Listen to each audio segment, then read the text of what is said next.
Hi, I'm Celia, and I'm reporting to you live from somewhere in New Jersey. As you can see, it's snowing quite a bit. This is a big storm that everyone's been all excited about. It's like supposed to bring 12 to 18 inches, and it's really coming down, my friends. Check out the snow. There are different qualities of snow, and I think that this is what they call packing snow. Check it out.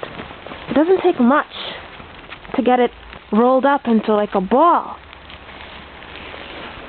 Let's see what else we got out here. Hey, what's that?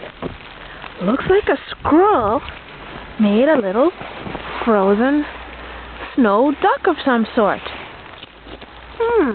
Interesting. It's got no mouth.